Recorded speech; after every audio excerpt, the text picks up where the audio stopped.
Top quality और consistent performance के लिए सिर्फ सिल्वर पंप्स। टॉप क्वालिटी और कंसिस्टेंट परफॉर्मेंस के लिए सिर्फ सिल्वर पंप्स, नाम याद रखना। हे शिवसेनेचा एक उपसरपंच आणि सध्याचा तो ग्रामपंचायतचा सदस्य होता आणि सकाळी 8 वाजता त्याचं खून झाल्याची माहिती मला मिळालेली आहे। आता सिव्हिलमध्ये त्याची डेड बॉडी आणलेली आहे। आता काय कारण आहे ते अजून काही कळलेलं नाही।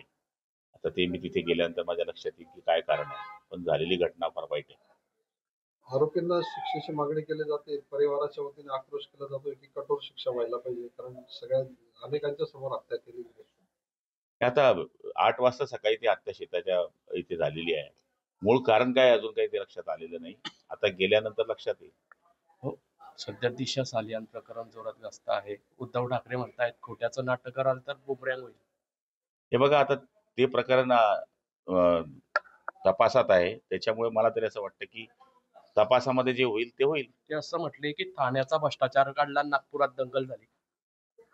मला त्याच्यातलं काही एक माहित नाहीये। 5 वर्षापासून हे प्रकरण चालू आहे आणि मला तरी असं वाटतं की तपासामध्ये जे व्हायचं असेल ते होईल, पण मला असं वाटतं की जुनं ते प्रकरण आहे, त्याच्यामध्ये तपासामध्ये आणि कोर्टामध्ये असल्यामुळे आपण बोलणं उचित नाही। भाऊ, जळगाव जिल्हा हा सोनं कापूस याच्याने ओळखला जातो, पण मात्र गेल्या 1 वर्षाचा जर अंदाज घेतला तर शेतकऱ्यांची आत्महत्या देशामध्ये सर्वात जास्त जळगाव जिल्ह्यात झालेली आहे आणि या 2 महिन्यात जर बघितलं तर 40 शेतकऱ्यांची आत्महत्या झालेली आहे। आपण कसं पाहता?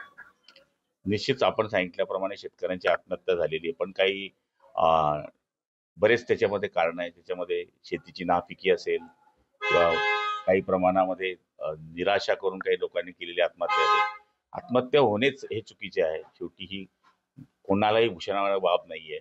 मला तरी असं वाटतं की त्याच्याकरता पूरक व्यवसाय शेतीचा करणं हे शासनाची गरज होऊन बसली। त्याच्याकरता शासन वेगळे पर्याय करतंय। दुय्यम शेती किंवा बचत गटांना प्रोत्साहन, म्हणजे कुटुंबामध्ये एका माणसावर जर अवलंबून राहिलं तर परिस्थिती किती वाईट होते हे शेतकऱ्यालाच माहिती आहे। त्यामुळे मला तरी असं वाटतं की फक्त जळगाव जिल्हाच नाही तर महाराष्ट्राकरता किंवा देशाकरता पूरक काहीतरी व्यवसाय केल्याशिवाय या अडचणी शेतकऱ्यांच्या सुटणार नाहीये। धरणातून बाष्पीभवन जे आहे आता वाढलेलं आहे, या काळामध्ये अनेक गावांची टंचाईची समस्या निर्माण होणार आहे, कशा पद्धतीने नियोजन केलं आहे?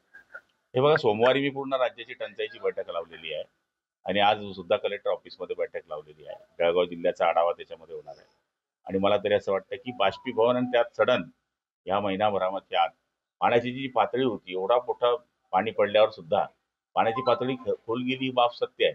त्यामुळे काही ठिकाणाहून टँकरची मागणी मराठवाड्यामधून होते आहे। तर मला तरी असं वाटतं की टंचाईला सामोरे जाण्याकरता कृती आराखडे जे तयार होतात त्याच्याकडे लवकरात लवकर ती पाण्याची टंचाई कशी दूर करता येईल याच्याकरता आम्ही कटिबद्ध आहोत। पण तरी सुद्धा राज्याचा आढावा घेणं ही माझी जबाबदारी आहे। ती सोमवारी मी बैठक घेणार आहे।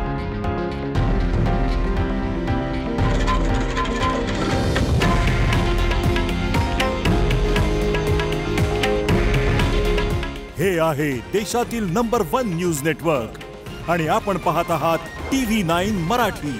काळजी तुमची, हित महाराष्ट्राचं।